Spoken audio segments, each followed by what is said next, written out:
Welcome back to another deep dive on home care business insights.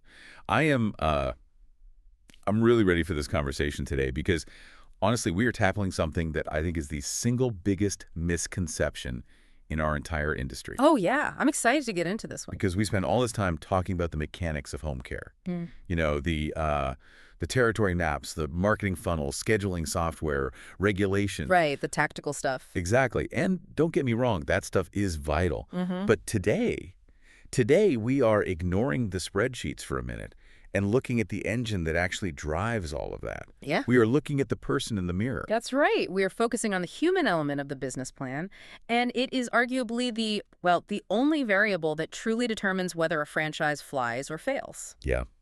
We are unpacking a stack of insights today centered on one really specific, really powerful theme, the entrepreneur as a lifelong leader. Mm-hmm.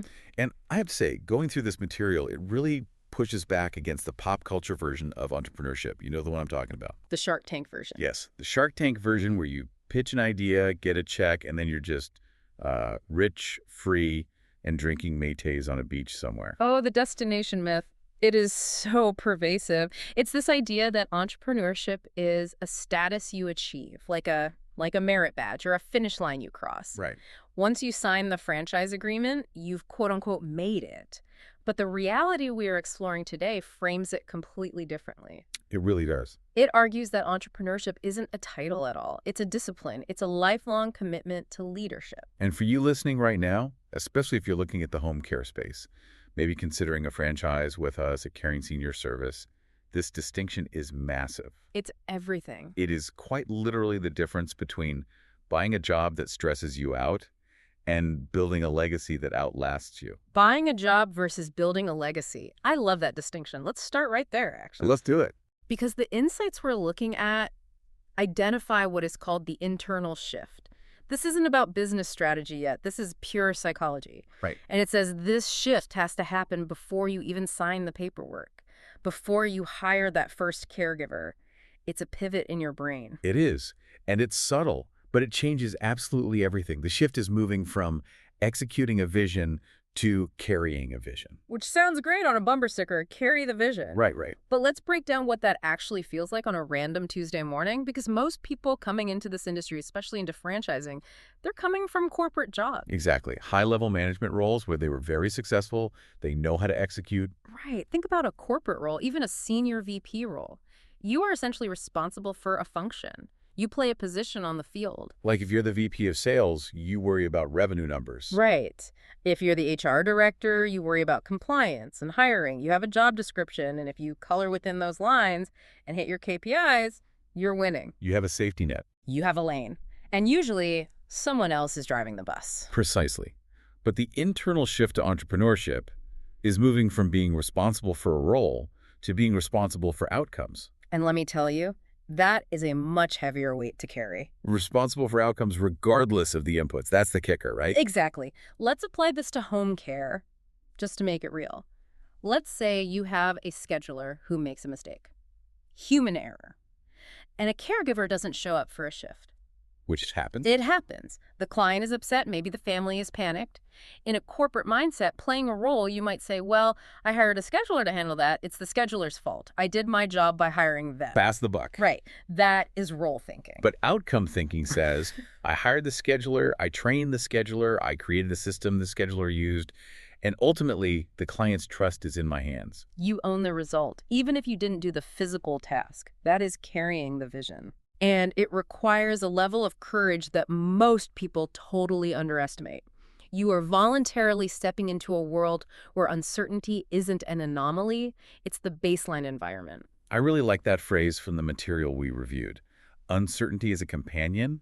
That's almost poetic, but also kind of terrifying. It is terrifying. Because in a traditional job, we basically pay insurance to avoid uncertainty. We want the steady paycheck, the 401k match. Right. Here, you have to make friends with the fact that you don't know exactly what next month looks like. And that's why the internal shift is the absolute foundation. If you skip this, if you buy a franchise thinking, I'm just buying a system that will run on autopilot while I sit on the beach. You are building a very fragile business. Exactly. The moment a crisis hits, and in home care with human beings involved, crises will hit. You crumble. Because you haven't built that internal muscle of ownership. You're looking for someone to blame instead of looking for a solution to lead toward. That actually segues perfectly into the next major theme in our discussion, the difference between management and leadership. This is a big one. Because I think a lot of potential franchisees look at a system like Caring Senior Service and think, okay, great. You guys have the manual. You have the tablet software. You have the branding. I just need to manage it. And look, they aren't wrong. They just aren't complete. Right. Management is essential. You need to know how to read a balance sheet. You need to understand utilization rates. You need to know how to schedule. But there's a very sharp distinction here. Management is about execution within established parameters. Yeah. It's keeping the train on the tracks. But leadership is determining where the train is going and, more importantly, how the passengers feel about the ride. That's a great way to put it. Yeah. We often call the franchisee a steward of the brand. I love that word, steward. It implies that you're holding something valuable in trust. You are protecting it and growing it. It connects right back to that idea of carrying the vision. You are the local translator. Yeah. Caring Senior Service has these high-level corporate values: integrity, compassion, reliability. But those are just words on a website until a local owner translates them into action in a living room in their town. Exactly. A manual can tell you how to process an intake form for a new senior client. It can tell you which boxes to check. But it cannot tell you how to make that family feel heard, understood, and safe during one of the most stressful moments of their lives. That's leadership. That's leadership. You set the tone. If the owner is transactional, just get the paperwork signed so we can bill in. The staff will be transactional. They mirror you. Exactly. If the owner is empathetic and patient, the staff will mirror that. So you can't automate the soul of the business. The franchise provides the skeleton, the structure, the brand, the tech. But the owner provides the nervous system and the heart. And this is exactly where the ceiling is set. If you approach this strictly as a manager, saying, I will follow the manual to the letter, you'll probably have a functional business. You might even make some money. Right. But you won't have a thriving one. You'll hit a growth ceiling because people, both your staff and your clients, they don't follow manuals. They follow leaders. Speaking of hitting ceilings, this brings us to the concept of the bottleneck. This was the part of our deep dive that I found the most confronting. Oh, yeah, it's brutal. It essentially says, if your business isn't growing, go look in the mirror. It's the law of the lid. The organization cannot outgrow the leadership capacity of the owner. The reality is pretty ruthless about this. Because the market is always evolving. Think about home care just 5 years ago versus today. Night and day. Recruitment is totally different. The technology families use to stay connected is different. Regulatory environments change constantly. So if you're the owner who says, well, I learned the business in 2024, so I'm done learning, you are actively killing your future growth. You're trying to run a 2026 business with a 2024 mindset. You become the bottleneck.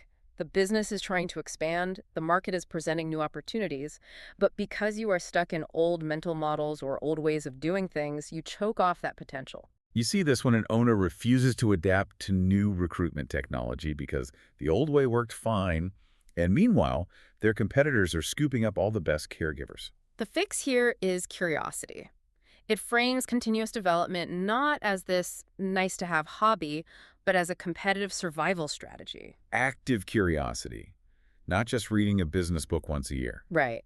It's about specific behaviors, attending conferences not just to network or have a drink at the bar, but to actually learn, participating in peer groups.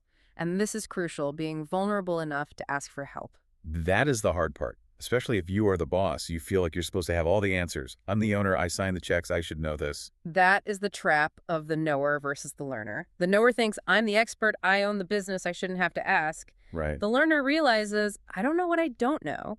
In a franchise network like ours, the most successful owners are usually the ones blowing up the phones of other owners saying, hey, how are you handling this caregiver shortage? Or what are you doing for marketing in this specific zip code? Exactly. Or, I'm struggling with this metric. Can you help me? So the lifelong leader isn't the one who knows everything. It's the one who learns the fastest. Correct. And that learning agility prevents you from becoming the bottleneck. You are constantly expanding your own capacity, which creates room for the business to fill. If you grow, the business grows. It's a one-to-one correlation. I want to pivot to the emotional side of this for a second. We've talked about strategy and mindset and learning, but there is a section here on resilience and emotional tone that I think is really powerful. It calls the business a crucible. It's a very vivid image. A crucible is a vessel that withstands high heat to purify materials. It melts away the impurities. Entrepreneurship puts you in the fire. It does. And in home care, the fire is very real. You are dealing with vulnerable seniors, families in crisis, caregivers who have their own life challenges. It's not a matter of if something goes wrong, but when. And when the heat turns up, the spotlight is on you. This is a critical leadership concept, emotional contagion. As the leader, you are the emotional thermostat for the entire building. You set the temperature. Yes. So if a key staff member quits, or you lose a big client, and the owner starts running around with their hair on fire, panicking, slamming doors, or just hiding in their office, Then everyone panics. anxiety is highly contagious. If the leader is scared, the team assumes the ship is sinking, but, and this is the absolute superpower, calm is also contagious. Right. If the leader can stand in the middle of that fire and say, okay, this is tough, this hurts, I'm not going to lie to you, this is a problem, but here's the plan. Here is how we are going to fix it. The entire team's blood pressure goes down. Exactly. It's about being a shock absorber. You absorb the stress so your team can focus on the work. It is. And the fascinating insight here is that this process actually shapes you. The business is like a mirror that shows you your flaws. Wow. Yeah. If you are bad at confrontation, the business will force you into uncomfortable conversations until you get good at them. If you are indecisive, the business will punish your hesitation until you learn to make calls. That's a reframing I really like. The business isn't just a way to make money. It's a personal development seminar that you never leave. That you pay to attend.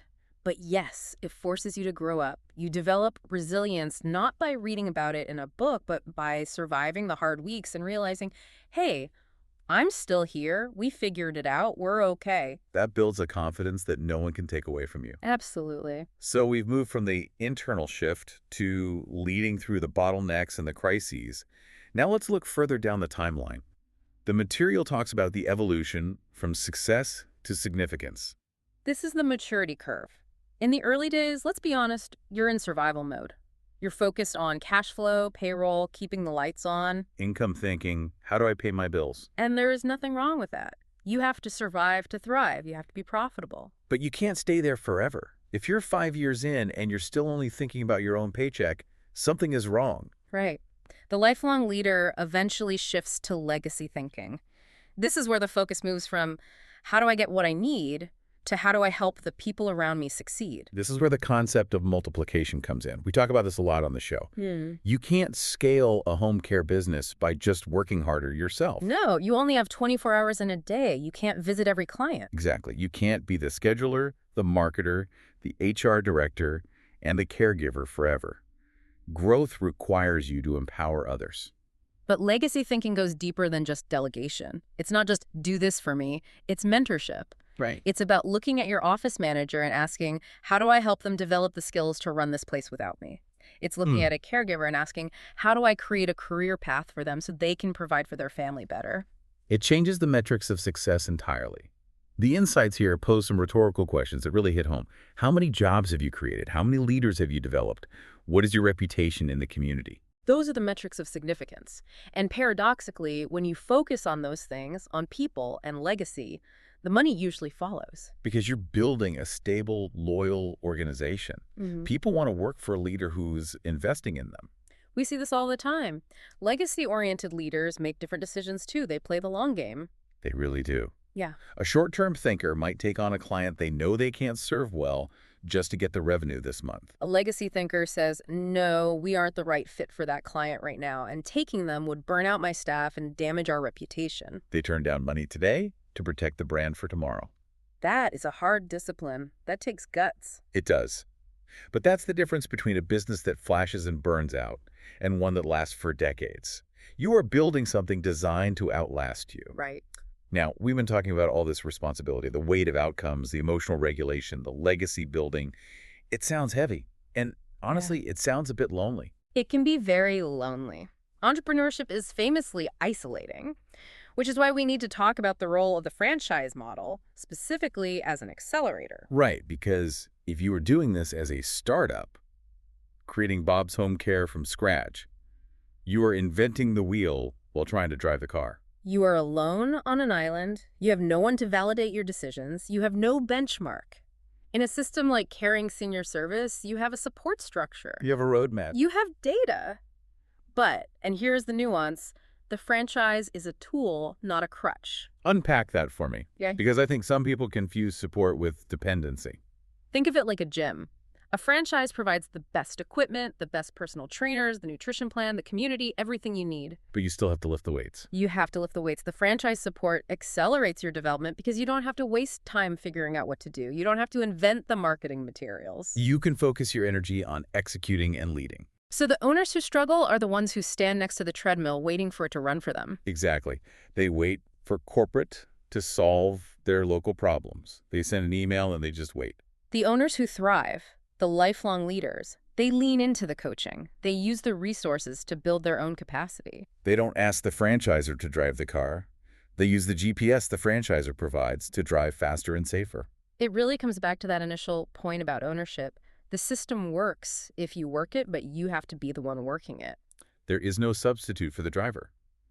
You'd have the best race car in the world, but if the driver doesn't know how to shift gears, it's not going anywhere. Absolutely. Looking at this entire roadmap, from that first psychological shift of I am responsible for outcomes, to the daily grind of management versus leadership, to the resilience in the crucible, and finally to this legacy mindset, it's clear that this isn't just about business.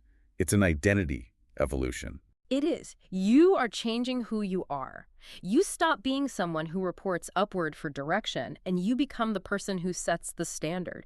You become the source of the culture. The phrase, "the buck stops here," is such a cliche, but when you actually live it, it changes you. It feels heavy at first. It keeps you up at night. But over time, as you develop that leadership muscle, it becomes clarifying. It simplifies things. You know who you are. You know what your values are, and you realize that your primary product isn't just home care. It's the team you've built and the impact you're having. It forces you to have integrity. It forces you to have emotional intelligence. You can't fake it for long in this seed. No, you can't. And that's why we say there is no finish line. As your business grows, your problems get more complex. You go from managing 3 caregivers to 30, then to 300. Your leadership ability has to scale at the exact same rate. You never arrive, you just keep getting better. Which I think is an inspiring message, but also a challenging one. It means you are looking for a comfortable plateau where you can just coast. This might not be the path for you. But if you are looking for a journey that will maximize your potential, then it's the most rewarding thing you can do. without a doubt. We've covered a lot of ground today. We've dissected the shift from role to outcome. We've looked at the steward of the brand. We've talked about not becoming the bottleneck and the power of emotional resilience. It's a comprehensive look at the reality behind the brochure. It's the unvarnished truth of what it actually takes. It really is. And to wrap this up, I want to leave you, our listener, with a thought from the insights we've shared today that I've been chewing on since I read it. It's a question, and I think it's one worth asking yourself honestly, maybe on your commute or while you're having your coffee tomorrow morning. It's a tough one, but a good one. The question is this: if your business stopped growing today, right now, would it be because the market capped out or because your own leadership stopped evolving? That is the question. And if you can answer that honestly, you know exactly what your next step needs to be. Thanks for taking this deep dive with us into the world of home care business insights. We're excited to see where your leadership journey takes you. We'll see you next time.